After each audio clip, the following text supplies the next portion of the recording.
Johann Heinrich Pestalozzi was a Swiss educational philosopher. He was influenced by the French Revolution, where they encouraged social reform, and he agreed with the revolutionary concepts of equality and fraternity. He was also influenced by the Enlightenment. The Enlightenment believed that nature is the origin of truth, and they supported natural and experiential methods. They also believed in the natural goodness of humans. Pestalozzi was also influenced by the religious context of his life. He was born into a Protestant family, and his own beliefs reflected a mixture of Calvinism, Lutheranism, and Pietism. Pestalozzi emphasized child-centered approaches. He believed in a natural education with concrete experiences and sensory learning to help students form concepts. He also emphasized a holistic focus. His philosophy was well-balanced and included physical, emotional, and intellectual concepts.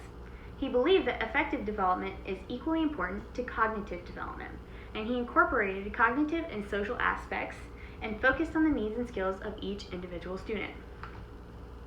He also incorporated moral education into his philosophy. He believed that humane education leads to humanitarian society with less crime and injustice. He also believed that a natural education can lead to morally respectful adults. He incorporated religion into his education, and he believed that education can help students to understand God. He also focused on emotional security.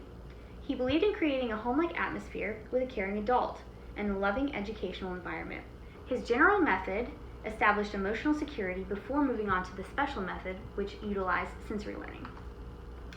Pestalozzi established a residential school at Neuhof in 1774. There he taught 50 children and created a loving environment. He believed in elevating those in poverty emotionally and morally. He also established a school at Bergdorf. There he gained fame for his method, where he emphasized individuality and holistic education. He also published numerous writings in his lifetime. In 1774, he wrote How Father Pestalozzi Instructed His 3.5-year-old Son. In this text, he described how he utilized natural methods to educate his son. In 1781, he published Leonard and Gertrude, where he described natural education and social reform. He also published a textbook called The Natural Schoolmaster that supported his method.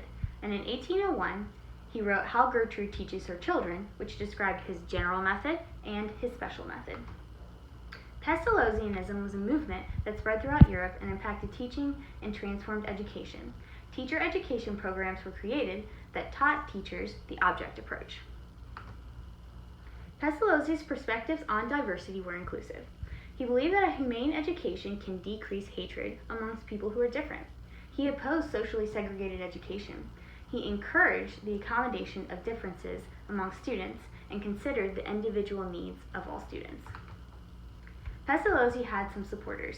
Hermann Kruse is one supporter who described Pestalozzi as compassionate and promoted Pestalozzi's philosophy. Unitarians also supported Pestalozzi because he incorporated religion, morals, and practical activities. Samuel Disley is one opposer of Pestalozzi. Pestalozzi was Disley's assistant.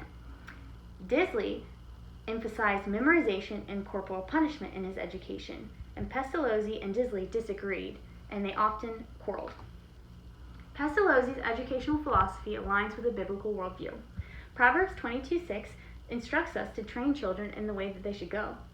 Pestalozzi emphasized moral education and also taught children that God is the father of nature. He believed that children should be taught about the Lord, which aligns with Proverbs 22:6. Several implications for education can be drawn from his philosophy. Students need emotional security to thrive academically.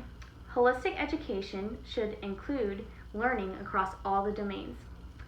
Education should be individualized to meet the needs of all students and should start with concrete experiences before moving to abstract concepts. In conclusion, an effective instructional approach should include moral education, emotional security, child-centered approaches, and holistic practices. Children should feel safe and cared for in order for optimal learning to occur.